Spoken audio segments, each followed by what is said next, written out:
En France, l'accès aux soins médicaux est un droit auquel tout citoyen peut prétendre, sans aucune distinction. Mais pour les personnes en situation de handicap, l'accès aux soins, c'est avant tout l'accès à l'autonomie, à la dignité et au vivre ensemble, au sein d'un parcours médical qui ne leur facilite pas toujours ce droit.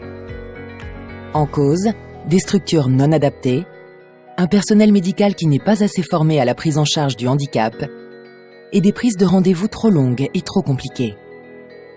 Nous sommes allés à la rencontre d'établissements qui ont mis en place des initiatives pilotes pour améliorer l'accessibilité aux soins pour les personnes en situation de handicap. Le réseau Handident d'Agno reçoit ainsi des patients porteurs de handicap au sein d'une clinique qui mutualise des soins dentaires au moyen d'une anesthésie en douceur, la sédation. Ah, déclenche, c'est bien. Ça va? Oui, ça va. Ça va. Ah, bien en possession. Ah, pardon. Je pense que ce qui est compliqué pour les personnes, c'est qu'ils ont du mal à faire comprendre leurs différences, c'est-à-dire leurs différences d'approche par rapport à la peur, par rapport aux soins dentaires, par rapport à un certain nombre de choses qui nous paraissent très classiques. D'une part, de par leur mobilité ou alors de par leurs fonctions cognitives qui peuvent être diminuées. Merci de votre confiance. On vous appelle dès que c'est fini. Hein, très bien. Détartrage et contrôle. Comme ça, on fait les deux en un. Hein. Très bien. Merci infiniment. Le constat sur la prise en charge des personnes en situation de handicap avant le réseau et le centre de soins, c'était une carence complète, c'est-à-dire que les gens n'accédaient pas aux soins, tout simplement, et qu'il était très très compliqué d'organiser des prises en charge dans des grands centres, dans des milieux plus ou moins anonymes, avec des gens qui avaient plus ou moins de connaissances du handicap et des soins dentaires croisés. C'est-à-dire que le soin dentaire, tout le monde sait faire, certains savent faire le handicap, mais le soin dentaire dans le cadre du handicap, c'est plus compliqué. Voilà, elle est là, elle est en salle d'attente, mademoiselle. Donc le patient va au centre Handident avec les références qu'on lui a données son praticien, et là, il est pris en charge, la coordinatrice du réseau, le docteur Mingus, donc examine son cas et voit ce qui est le plus judicieux à réaliser, c'est le patient. Soit cet AGSI, soit une anesthésie générale, soit encore un cliché radio sous AGSI. Voilà. C'est bon.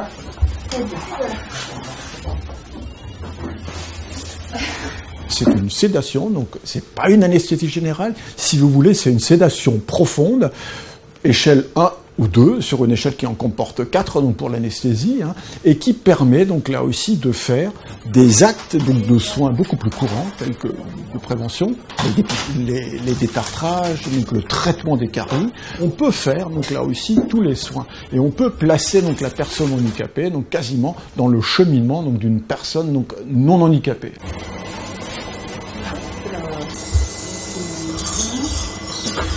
Comme on est logé au sein d'une fondation où toutes les spécialités sont présentes, on fait du contact de praticien à praticien. Je vais solliciter les praticiens directement dans leur domaine en leur disant voilà, j'ai un besoin particulier, est-ce que on peut compter sur vous pour prendre en charge, même si c'est pas uniquement du domaine bucco-dentaire. Ici, on fait des examens qu'on appelle des cônes BIM. Donc, on va faire, c'est un examen dentaire assez poussé qu'on utilise également chez la totalité des patients handicapés ou non, qui permet d'avoir une imagerie en coupe, c'est-à-dire vraiment très fine de l'ensemble des dents. Donc, c'est un examen qui se fait en position allongée, ce qui est pas réalisable à l'état vigile, hein, donc chez un patient réveillé. Donc, en fait, c'est un examen qui va se faire sous sédation. C'est-à-dire qu'un anesthésiste prend le patient en charge en Handident, va l'endormir, va venir avec un patient sur brancard et va l'installer dans la machine du cône BIM et le patient sera surveillé, sédaté, donc endormi pendant toute la durée de l'examen parce que l'immobilité doit être totale.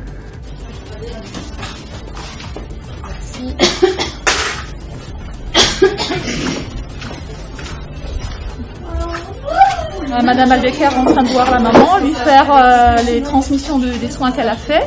Et puis la maman va rejoindre sa fille en salle de réveil, puis elle va se réveiller, elle sera à côté. Quoi. Vous voyez, elle bouge les pieds, elle est pas loin. Hein.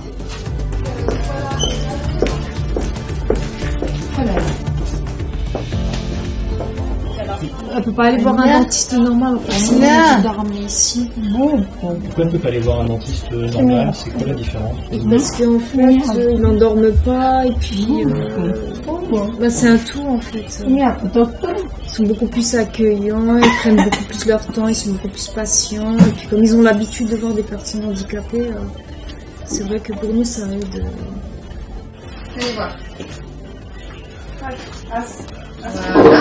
Voilà, parfait. Merci. C'est Quand on passe par le réseau Handident et qu'ensuite les choses sont faites correctement avec des suivis réguliers, nous sommes dans une spirale vertueuse. Ça fait que ces patients auront de moins en moins besoin d'une sédation profonde ou d'une anesthésie générale parce que justement, les équipes ont été formées pour réaliser un bon brossage quand c'est possible. L'alimentation est aussi surveillée pour qu'il n'y ait pas de risque de carie. Et puis voilà, donc normalement, on arrive à des choses tout à fait positives. À Paris, le centre médico-social Le Courbe de la Fondation Saint-Jean-de-Dieu propose une mutualisation des soins similaires pour les besoins ophtalmologiques des résidents, porteurs d'un handicap moteur ou polyhandicapés. Nous avons fait de l'accès aux soins primaires une orientation stratégique à part entière de l'établissement. Donc, nous avions été fortement interpellés par l'état des lieux et les recommandations de Pascal Jacob, qui en a fait un rapport à part entière. Et nous avons voulu, à notre niveau, modeste, en local, pouvoir relayer les orientations d'une réponse accompagnée pour tous. Je travaille à l'IEM depuis 17 ans, donc je commence à avoir un petit peu une vision de la façon dont les problématiques visuelles sont prises en charge ou pas chez l'enfant en situation de handicap et chez le jeune adulte aussi. Et on se rend compte qu'on a presque la moitié de nos résidents qui devraient être vus par un ophtalmologiste, par une orthoptiste et potentiellement équipés en lunettes et qui ne le sont pas. Les difficultés d'accès aux soins amènent souvent les parents à mettre un peu de côté ce qu'on appelle les soins primaires. Donc on parle d'une consultation chez un médecin généraliste, le suivi ophtalmologique, le suivi dentaire et le suivi gynécologique. Les cabinets d'ophtalmo sont pas toujours accessibles. Les ophtalmos ne sont pas toujours habitués à examiner des personnes en situation de handicap. L'accès aux boutiques d'optique, la formation des opticiens et la spécificité des montures pour les personnes en situation de handicap moteur demande quand même un opticien qui est un petit peu habitué. Pour moi, la problématique, c'était vraiment de réunir les trois os, réunir les trois acteurs. Bonjour Françoise. Alors, il faut que je te parle de Mahmoud. Oui, d'accord. La prise en soin, si on peut dire, de ces enfants, jeunes, moins jeunes, en situation de handicap, ne passe pas, en général, pas ou peu par la parole. D'abord, c'est un examen très long, avec un très grand temps d'inspection, un interrogatoire des parents, des aidants, etc.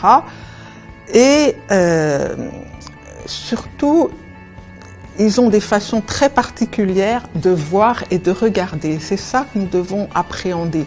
Bon, c'est sûr que ça ne se fait pas en 5 minutes. C'est moi qui repère les besoins. Donc j'analyse pour tous les résidents du CMSL, est-ce qu'ils ont déjà été vus par un ophtalmologiste, est-ce qu'ils sont équipés avec des lunettes ou des lentilles, et est-ce qu'ils ont ou pas un suivi orthoptique. Au cours de ce bilan orthoptique, je vois s'il y a un problème de réfraction, de correction de lunettes qui se dessine, auquel cas je fais réserver des créneaux par le docteur Niesen à l'hôpital Antoine Béclair. Ces personnes-là arrivent à Béclair. Béclair, nous sommes au rez-de-chaussée. Accessibilité parfaite, couloir large, box de consultation large, les fauteuils, les brancards, tout ça, ça passe bien. Donc je fais le bilan, je fais mon compte-rendu. S'il y a besoin d'une paire de lunettes, elle fait l'ordonnance. Je revois l'enfant au CMSL et je fais venir Fabienne Prin au CMSL. Je passe en général une fois par mois. Soit effectivement pour voir les enfants, ça peut être des réparations. On a vu un résident à l'hôpital Béclair, donc le docteur Niesen lui a fait sa consultation et il va avoir besoin de ça comme correction.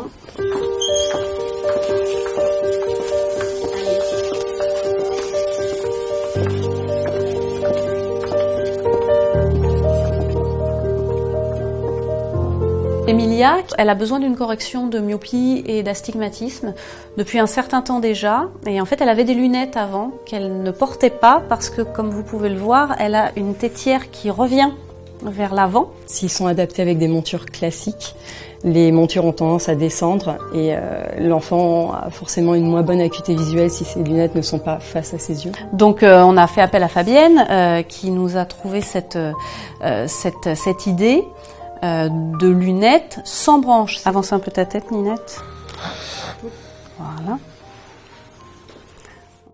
Je pense que pour l'opticien, c'est très important d'avoir l'historique, l'anamnèse et la problématique du patient, justement pour pouvoir apporter un service très adapté et très spécifique. Nous, habituellement, en magasin, on a l'ordonnance, mais on n'a pas tout l'historique de la personne. Et je trouve que c'est important de pouvoir en discuter, justement. C'est tout l'intérêt de ce projet-là, c'est que les services qui sont apportés aux résidents par les 3O, non seulement l'accès à ce soin est facilité, mais en plus le soin est spécifique et adapté pour la personne en situation de handicap. Les efforts conjugués d'équipes pluridisciplinaires encouragent le développement des soins dédiés aux patients porteurs de handicap. Mais l'accessibilité aux soins doit également œuvrer pour faciliter les prises de rendez-vous et la communication avec le personnel médical. Au centre hospitalier de Metz, un logiciel d'accompagnement des personnes sourdes ou malentendantes équipe ainsi les services d'accueil et les cabinets ORL de l'hôpital. Alors bonjour madame. Ok, bonjour. Vous avez besoin de quelque chose de spécial? Merci. L'accessibilité, c'est pas juste mettre une rampe devant chaque entrée d'hôpital. Jusque-là, tout le monde sait à peu près faire, mais c'est pas ça l'accessibilité. L'accessibilité, c'est l'accessibilité aux soins, avoir la capacité à ne pas mettre en situation de dépendance et d'infériorité le patient porteur d'un handicap. Est-ce qu'on entend un ascenseur quand il y a 3 ascenseurs qui s'ouvrent? On sait quand on voit pas quel ascenseur s'ouvre. Quand on n'entend pas et qu'on arrive aux bornes d'accès, on sait être accompagné. Il faut passer par des sensibilisations. Oui. Vous voulez un soutien, c'est-à-dire que est-ce qu'on peut appeler quelqu'un pour qu'il puisse vous aider à me comprendre mieux? Il nous a été remonté des difficultés pour les personnes porteuses d'un handicap auditif, justement de s'insérer dans le dispositif de soins et d'accéder aux différents spécialistes et spécialités, donc au CHR Metz-Thionville. Et donc on avait un partenariat de longue date avec la MNH qui nous a proposé une solution qui permettait de proposer à ces populations vulnérables, pour le coup, un dispositif qui permettait à la fois la télétranscription ou la traduction en langage des signes, juste pour prendre un rendez-vous téléphonique, arriver sur place, demander son orientation, comme on peut le faire, vous et moi, classiquement quand on arrive dans un établissement qui reçoit du public.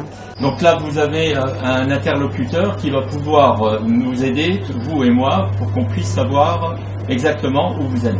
Un patient qui présente en fait une surdité complète va utiliser le langage des signes et on va avoir ce système qui s'appelle le système Axéo et avoir un interprète dans les heures ouvrables de consultation pour pouvoir traduire effectivement tout ce que dit la personne. Donc ça permet à ce patient d'éviter d'avoir une tierce personne avec elle, de la famille, et de pouvoir parler beaucoup plus librement avec le médecin sur sa pathologie et puis de répondre plus clairement aux questions.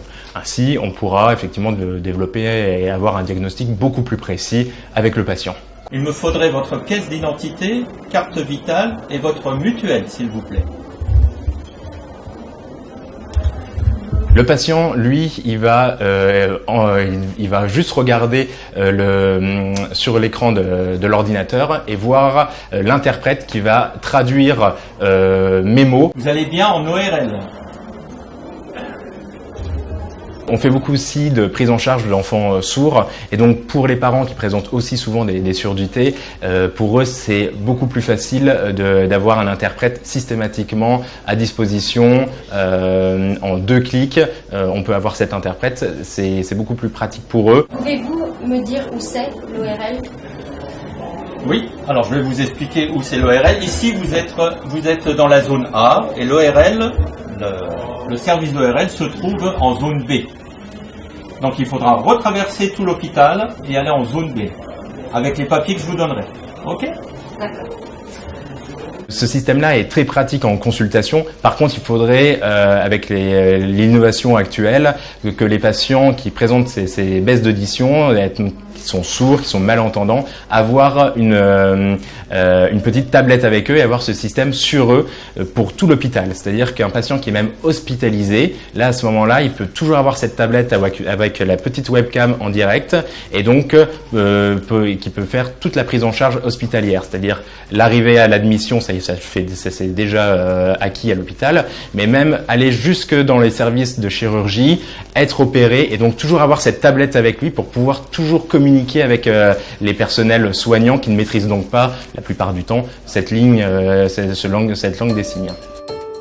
En marge de ces aides technologiques, un accompagnement physique et une connaissance personnalisée du handicap sont nécessaires pour guider les patients au sein de l'hôpital. À Nancy, une mission handicap a été créée à cet effet en ayant recours à un jeune personnel qui effectue son service civique. Ils aident et accompagnent des patients porteurs de handicap comme la jeune Lily Rose, atteinte d'autisme et d'une maladie gastrique rare. Lily Rose. On est parti au Vietnam, donc on a adopté Lily Rose.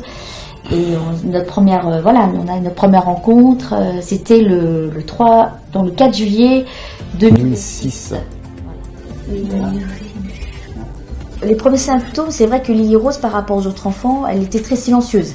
C'est vrai que c'est très calme. Très calme par rapport à... Elle faisait les nuits. Le fait qu'elle soit adoptée, c'est vrai que les pédiatres nous ont dit de toute façon ces enfants ils ont besoin de plus de temps que les autres, donc voilà, donc on écoutait les pédiatres jusqu'au jour où je voyais son comportement changer et là je me suis dit je la comprenais pas. Et on est tombé sur l'association POAC, donc des pseudo-obstructions intestinales chroniques. On ne connaissait même pas cette maladie et on a eu un entretien téléphonique avec la présidente de l'association et qui nous a aiguillés tout de suite vers l'hôpital Robert Debré. Pour un bon nombre de certains médecins, c'était assez compliqué. C'était assez compliqué parce que Lily Rose ne communique pas avec la parole. Elle n'a pas la formulation nécessaire pour dire j'ai mal à tel endroit. Lily Rose, t'as mal au ventre? Oui ou non? D'accord. On pense souvent aux conditions techniques, style accessibilité, ascenseur, mais il y a d'autres handicaps qui n'ont pas forcément aussi été pris en considération. Prendre en charge une personne différente nécessite un changement de regard, c'est-à-dire faire attention aux détails, prendre connaissance de la personne telle qu'elle est en dehors de sa maladie. C'est-à-dire que la personne reste au centre de son soin et que ce ne soit pas le soin qui prenne le dessus. En France, en règle générale, l'autisme est mal pris en considération. Ils ne savent pas comment soigner les personnes autistes. Un autiste, il peut avoir mal aux dents, il peut avoir mal à la tête, il peut avoir mal aux pieds. Et tout ça, avec des pathologies graves et chroniques, je pense qu'ils sont un peu perdus là-dessus et il faut des spécialistes qui connaissent réellement l'autisme et les actions à mener pour pouvoir évoluer de ce côté-là. Nous, on a mis en place un système pour aller voir la personne en amont de son hospitalisation, justement pour apprendre à faire connaissance, la mettre en confiance. Et voilà, c'est ça, c'est de la bienveillance, c'est de l'observation.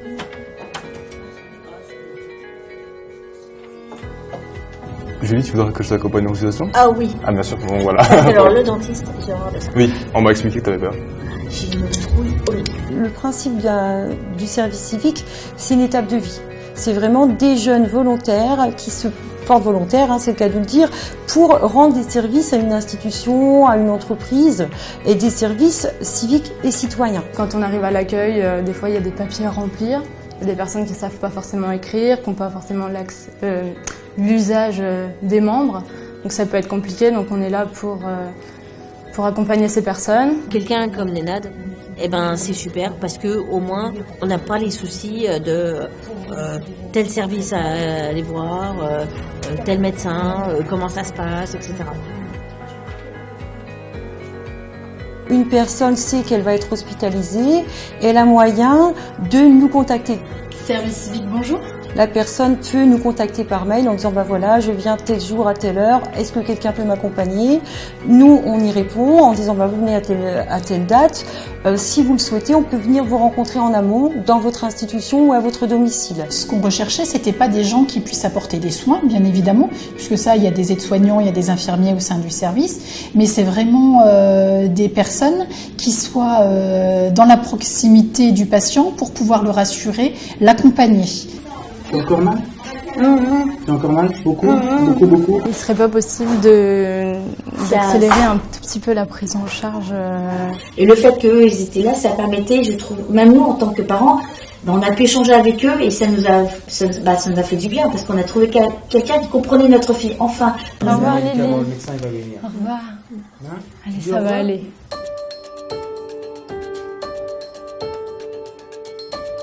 On travaille sur la base de 2 procédures qui ont été validées par le CHU.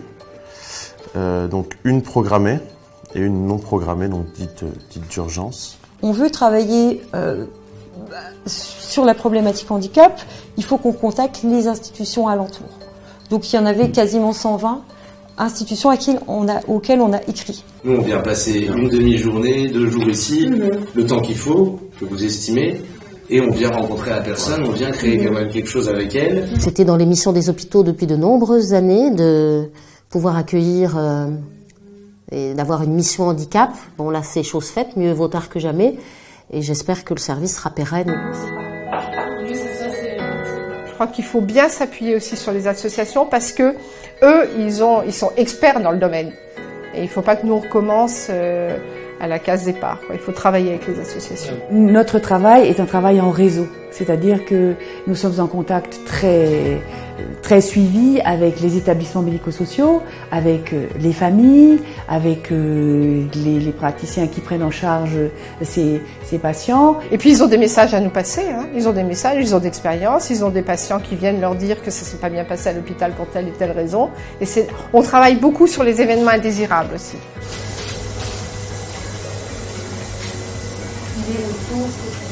Plus on connaît le handicap, moins les patients sont difficiles à prendre en charge. C'est pas du tout la nature du handicap qui guide, parce que chez un patient avec des troubles autistiques, il peut y en avoir qui sont soignés classiquement et d'autres pas. Chez tous les patients, il faut faire cette analyse qui fait abstraction du handicap. Pour faire ne serait-ce qu'une IRM à un enfant autiste, pour le placer dans l'appareil, c'est compliqué. Donc il faut des prises en charge différentes et des fois ça peut ralentir une prise de sang, ça peut être très très compliqué. Faire attention aux personnes, prendre du temps avec elles, être empathique, fait partie du soin. Tout ça fait partie du soin. Pas seulement la partie strictement technique. C'est pas forcément des soins qui sont rentables, alors c'est un petit peu compliqué de dire les choses comme ça, mais je pense qu'il faut qu'il y ait des gens investis dans ce type de projet et une symbiose entre toutes les équipes et toutes les personnes. Et on peut encore être créatif, hein. On peut encore être créatif. En fait, la question que l'on se pose, elle est bien plus large que le handicap. C'est comment communiquer avec les non-communicants. Non-communicants verbaux, mais ça peut être le handicap, mais ça peut être un patient relevant de pathologie de santé mentale, ça peut être une personne âgée ayant des troubles cognitifs. Donc en fait, on a élargi le débat, c'est-à-dire comment rentrer en relation avec les patients non-communicants. On pense souvent aux conditions techniques, style accessibilité, ascenseur, place de parking, des choses comme ça, mais il y a d'autres handicaps qui n'ont pas forcément aussi été pris en considération, et il y a aussi pas mal de problèmes de ce côté-là. Je pense qu'il y ait des prises en charge et que tout simplement les personnes en situation de handicap dans les établissements sanitaires ou ailleurs soient considérées comme des êtres humains classiques, ce qui est le cas quand les gens connaissent le handicap. Les patients deviennent des patients comme les autres. Regardez. La mets là. Regardez, ça fait pas mal. Tac. Voilà. Comme ça, la machine est contrôle derrière le scope. Je pense que les mentalités, elles évoluent vraiment. Depuis quelques années, donc les textes de loi qui sont sortis, c'est quand même relativement récent. Les mentalités changent, c'est clair, ça commence à bouger, mais ce qui manque effectivement, c'est le budget. C'est ce qui dit créer une équipe permanente, dit création de postes. Ce sont des postes qui n'existent pas. Donc oui, c'est le financement qui manque. Hop, voilà, on y va.